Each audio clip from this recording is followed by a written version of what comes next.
The January rain poured mercilessly over Boston's Back Bay neighborhood as I stood outside the imposing brownstone that had been my home for the past 5 years. Water streamed down my black umbrella and soaked the hem of my charcoal dress. Today was the day I would say goodbye to Edward, my husband of 7 years, for the final time. Mrs. Harrington, the doorman, greeted me with a solemn nod, his usual cheerful demeanor replaced by a rehearsed sympathy. "Thank you, George," I replied, handing him my dripping umbrella.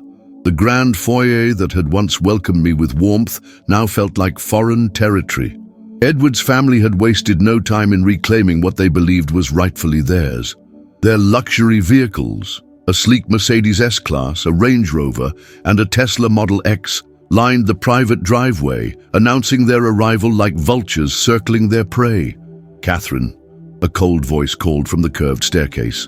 It was Victoria, Edward's sister, immaculately dressed in designer black, as if her grief were a fashion statement. The Cartier bracelet on her wrist caught the light as she descended. "I didn't expect to see you here." "He was my husband, Victoria," I replied, keeping my voice steady despite the knot forming in my throat. She approached, her Louboutin heels clicking against the marble floor. "Yes, well, the family is gathering in Edward's study for the reading of the will. Mr. Sullivan is already waiting. Then I should join you," I said, moving toward the hallway that led to Edward's private sanctuary. Victoria's perfectly manicured hand caught my arm. "I'm afraid that won't be possible. The reading is for family only." "I am family," I insisted, feeling my cheeks flush with anger and humiliation. "For 3 years, Catherine. You were married to my brother for 3 years. Our family has been with him for a lifetime." Her voice dropped to a whisper. "Besides, everyone knows about that prenup. Edward protected the family assets, as he should have." My heart pounded in my chest. If only they knew about that rainy afternoon last month when Edward, already weakened by his illness, had insisted we visit Mr. Callahan, his notary. "Edward wanted me there," I said simply. Victoria's smile didn't reach her eyes. "Edward isn't here anymore, is he? Melissa will be handling things now." Melissa, Edward's first wife of 20 years, mother to his now adult children, and the woman his family had never stopped wishing he'd stayed with. The divorce had been finalized long before I met Edward, but to his family, I would always be the young interloper who had stolen him away. "You can wait in the sitting room if you must stay," Victoria said, gesturing to a small room off to the side before turning away. I watched as she disappeared down the hallway, her confident stride betraying her certainty that everything of value would remain within their grasp. Little did she know that Edward had seen this coming. The sitting room was cold, both in temperature and decor. I sat rigidly on an antique chair, listening to the muffled voices coming from the study. Through the partially opened door, I could see them gathering. Victoria, Melissa with her new husband, a cardiac surgeon with salt and pepper hair, Edward's son, James, now 26, and working at his father's investment firm, his daughter Olivia, 24, and already on her second internship at Vogue. They were a picture-perfect family, wealthy and privileged, with connections spanning from Manhattan to the Hamptons. "She's waiting in the sitting room," I heard Victoria tell the others. "Can you believe the audacity?" "Well, she always did have a talent for inserting herself where she didn't belong," Melissa replied, her voice carrying the confidence of someone who believed she had already won. I closed my eyes, remembering Edward's words as he signed the new will. "They never understood what we had, Kate," he had said, his once strong hand trembling as he wrote his name. "They saw you as the young English professor who seduced the wealthy widower. They never saw how you brought literature and life back into my world after years of emptiness." The door to the study closed completely, and I was left alone with my memories and the knowledge that everything was about to change. I clutched my handbag closer, feeling the outline of the sealed envelope Mr. Callahan had given me the day after Edward's funeral. "Your husband asked me to deliver this to you personally," he had said with a knowing look. "Open it only after the official reading." Time crawled by. The grandfather clock in the corner marked each passing minute with an accusatory tick. Outside, the rain continued to fall, mirroring the tears I refused to shed in this house that had once been my sanctuary, but now felt like a battleground. Finally, the study door opened. The family attorney, Mr. Sullivan, emerged first, his expression unreadable behind wire-rimmed glasses. Behind him came the family, their faces a mixture of satisfaction and practiced grief. Victoria noticed me still sitting there and approached. "Well, that's done," she said. "You should know that Edward left you the cottage in Cape Cod. I suppose that's generous considering." The cottage, a small property Edward and I had visited occasionally during summers. It was beautiful, but modest compared to the empire he had built. "Melissa will be taking over as CEO of Harrington Investments," Victoria continued, unable to hide her pleasure. "James will step up as COO, of course. The family home stays with the family as it should. You have 2 weeks to collect your personal belongings." I nodded, saying nothing. "Don't look so disappointed, Catherine," Melissa added, joining our conversation uninvited. "You had a few good years with him. That should be enough for someone like you." I stood up, smoothing my dress. "Congratulations on your inheritance," I said simply. "I'll be back tomorrow to collect my things." As I walked toward the door, I could feel their eyes on my back, watching the defeated widow retreat into the rain. George handed me my umbrella with a sympathetic smile. "Is there anything I can do for you, Mrs. Harrington?" he asked quietly. "No, thank you, George," I replied. "Everything is exactly as it should be." Outside, I hailed a taxi and gave the driver an address, not to my friend's apartment where I'd been staying since Edward's death, but to the offices of Callahan and Associates.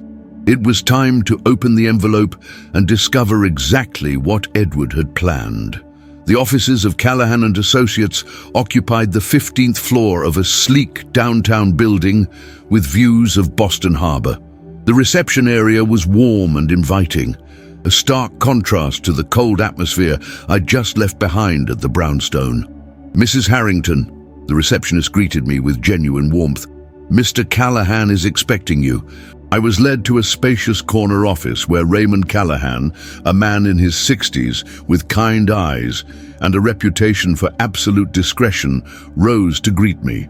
"Catherine," he said, taking my hands in his, "I've been waiting for your call. I take it the reading has concluded?" "Yes," I replied, removing the sealed envelope from my bag. "Edward asked me to open this afterward." Raymond nodded, gesturing to a comfortable chair across from his desk.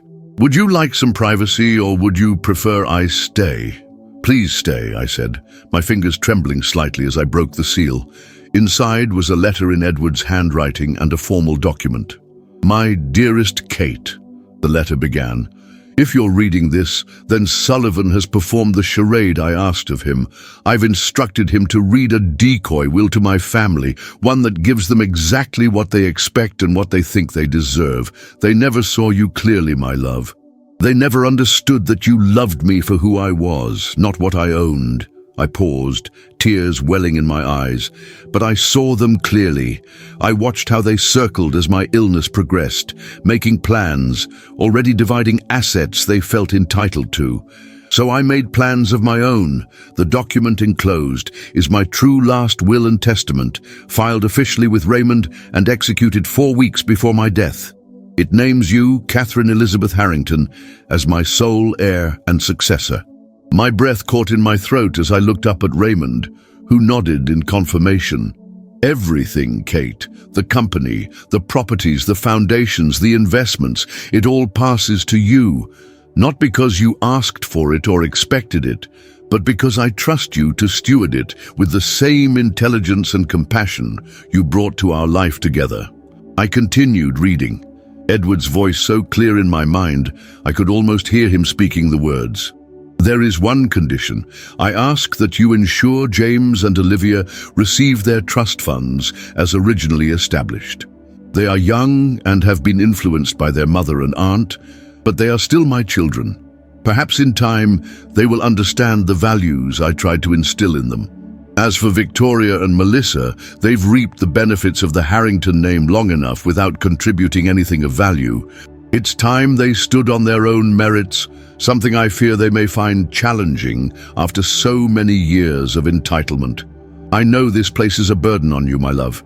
The company, the responsibilities, the inevitable legal challenges they will mount when they discover the truth. But you are stronger than anyone knows, and Raymond will guide you through every step. Live well, love again if your heart allows it, and remember that in our brief time together, you gave me more joy than a lifetime of wealth ever could. All my love, always, Edward. I folded the letter carefully and looked at the formal document. It was indeed a will, properly notarized and witnessed, naming me as Edward's sole beneficiary and the new CEO of Harrington Investments. "Is this real?" I whispered. Raymond smiled. "Very much so. Edward came to me directly, without his usual legal team. He wanted complete confidentiality. The will has been properly filed with the probate court. Mr. Sullivan was instructed to perform today's reading with a document Edward knew would appease his family temporarily. When will they know? The court will notify all interested parties tomorrow. I expect we'll hear from their attorneys by noon." Raymond leaned forward. "Catherine, are you prepared for what comes next? They will fight this with everything they have." I thought of Victoria's smug expression, Melissa's condescending tone, the way they had dismissed me as nothing more than a temporary distraction in Edward's life. "Edward believed I could handle it," I said, straightening my shoulders, "and I will not disappoint him." Raymond nodded approvingly. "I've taken the liberty of preparing some documents for you. As of this moment, you are officially the CEO of Harrington Investments, with control of assets totaling approximately $4.2 billion. The figure made my head spin. I had known Edward was wealthy, of course, but he had always been private about the exact extent of his fortune. I had never asked, and he had appreciated that about me. "There's more," Raymond continued. "Edward left specific instructions about the company's direction. He believed in your vision for sustainable investment and community development, the projects you often discussed with him. He's allocated $500 million to establish the foundation you proposed." I remembered those conversations, late nights when Edward and I would talk about how wealth could be used to create meaningful change. I had shared my ideas without ever expecting them to materialize. Edward had listened, really listened, in a way his family never had. "What about the family home?" I asked.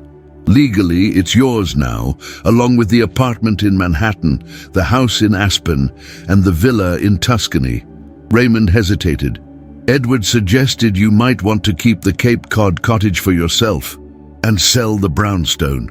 He thought it held too many difficult memories." I nodded, thinking of the small, peaceful cottage where Edward and I had spent our happiest days, away from his family's judgment and the pressures of his business. "When should I go back?" I asked.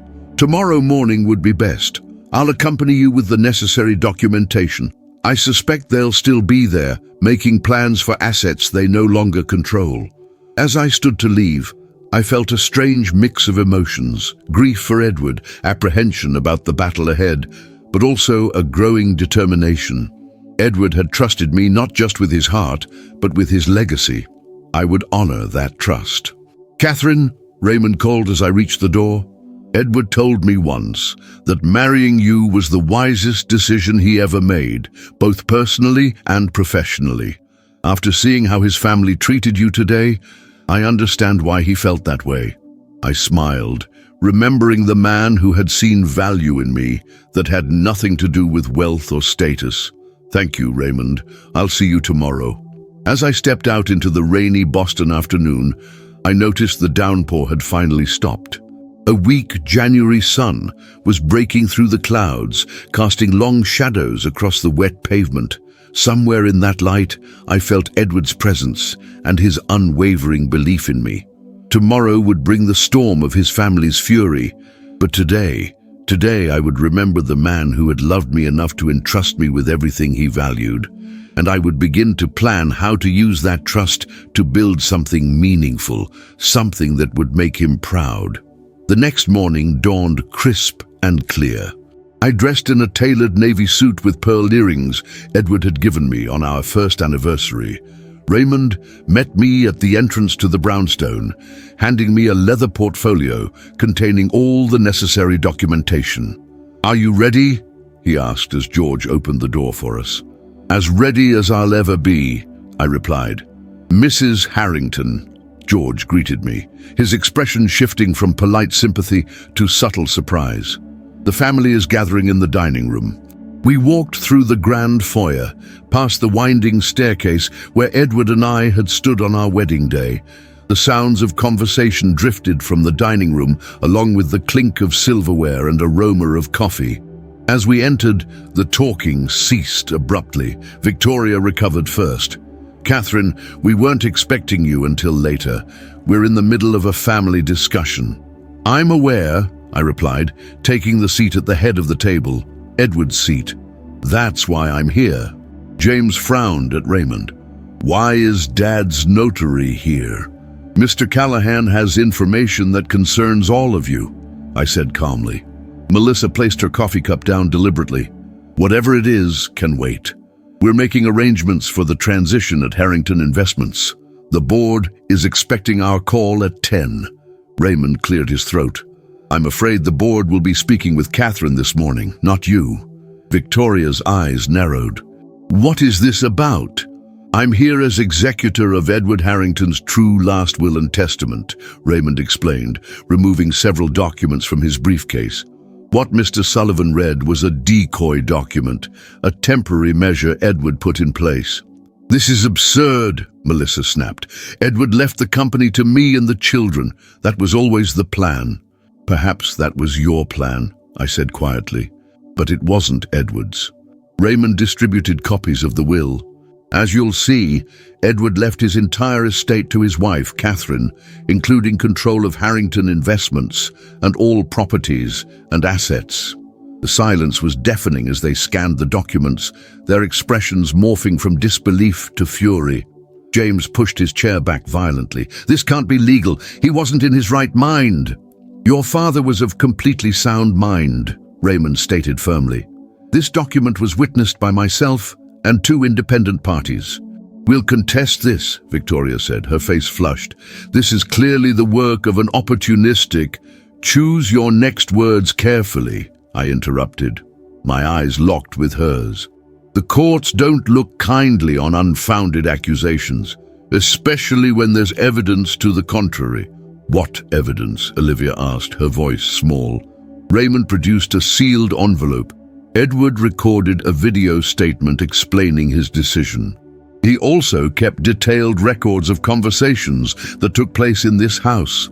Conversations about how the family planned to divide his assets before he was even gone.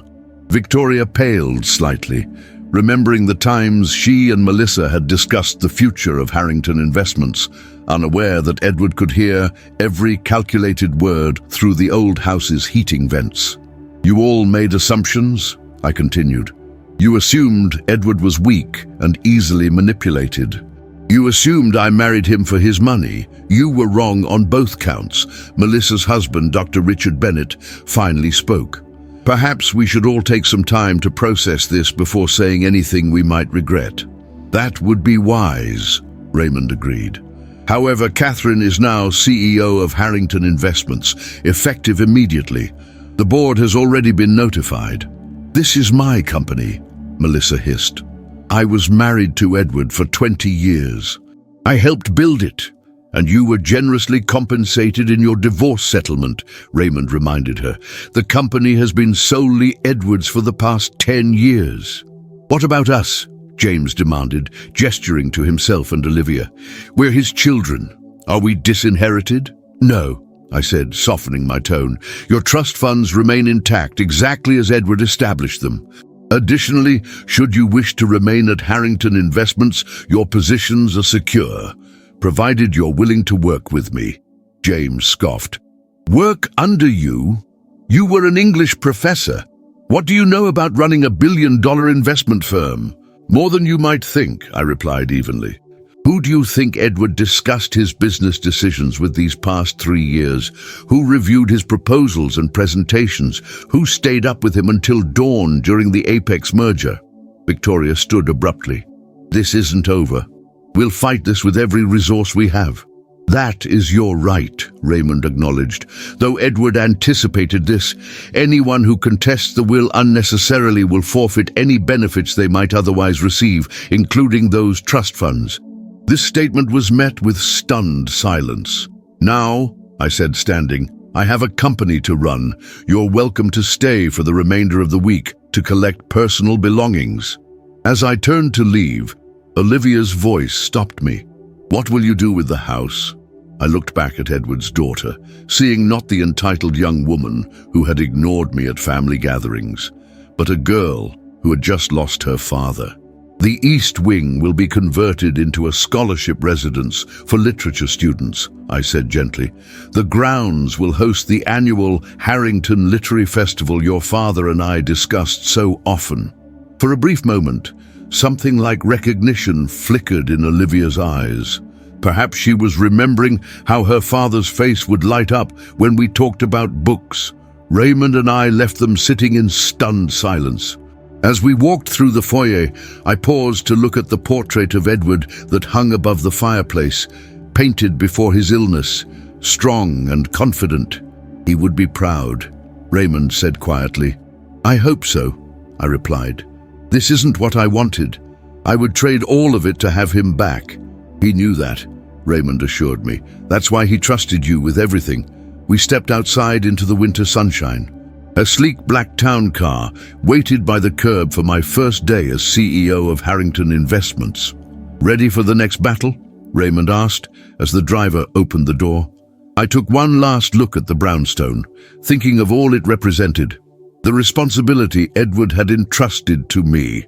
Yes, I said with newfound determination. I'm ready. 6 months later, I stood by the windows of my office at Harrington Investments, watching summer rain against the glass. The Boston skyline stretched before me, magnificent even through the mist. Diana, my executive assistant, entered with a stack of folders. The quarterly reports are ready, she said, and Ms. Collins from the foundation is waiting to discuss the scholarship selections. Thank you, Diana. I'll see her now. As Diana left, I glanced at the photo of Edward and me in Cape Cod, our last summer together. So much had changed since the reading of his will. The legal battle had been brief but fierce. Victoria and Melissa had hired Boston's most aggressive attorneys, challenging the will on grounds of undue influence. But Edward had been thorough. His video testimony, medical evaluations confirming his mental clarity, and documented evidence of his family's machinations had left the judge no choice but to uphold the will. The business transition had been challenging in different ways.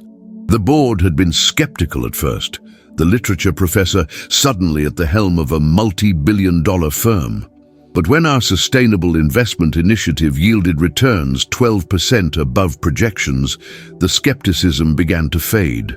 By month 5, even James had grudgingly acknowledged that perhaps his father had known what he was doing. Abigail Collins entered with a warm smile. Catherine, the final scholarship candidates are exceptional, she said. I think Edward would have been thrilled. I hope so, I replied, opening the folder she handed me. These are all first-generation college students? Yes, exactly as specified. 10 full scholarships for literature students who otherwise couldn't afford university. Approve them all, I decided, and let's increase next year's program to 15. After she left, my phone buzzed with a text from Raymond. Olivia wants to meet. Coffee at Beacon Hill, 4 p.m.? This was unexpected. Of all Edward's family, only Olivia had shown signs of accepting the new reality. She had quit her internship in New York and returned to Boston, but had kept her distance. At 4 p.m., I found Olivia already waiting at the cafe. She looked more like her father than I had ever noticed. The same thoughtful eyes, the slight furrow of concentration. I've been thinking about Dad, she began. I found some of his journals when I was clearing out my apartment. He wrote about you. about how you challenged him to think differently about what mattered. My throat tightened. That sounds like Edward. I didn't understand your relationship, she admitted. None of us did. We saw what we expected. A younger woman after his money. We never looked deeper.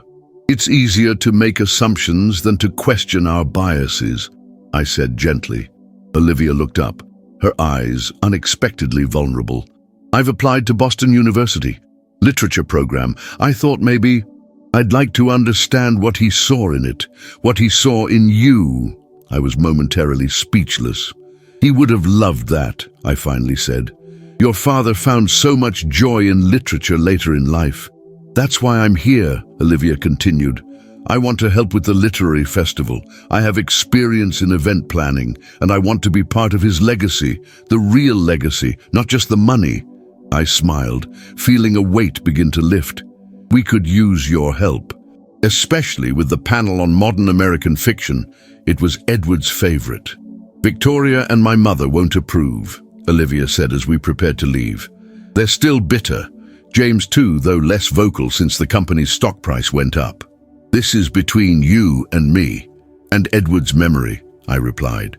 The rain had stopped, leaving the cobblestone streets glistening. We walked toward the common, discussing authors and ideas. Do you miss teaching? Olivia asked unexpectedly. Every day, I admitted. The discussions, the moments when a student connects with a text, there's nothing like it. Maybe you could teach again, she suggested. A special seminar? The foundation could sponsor it. The idea warmed me immediately.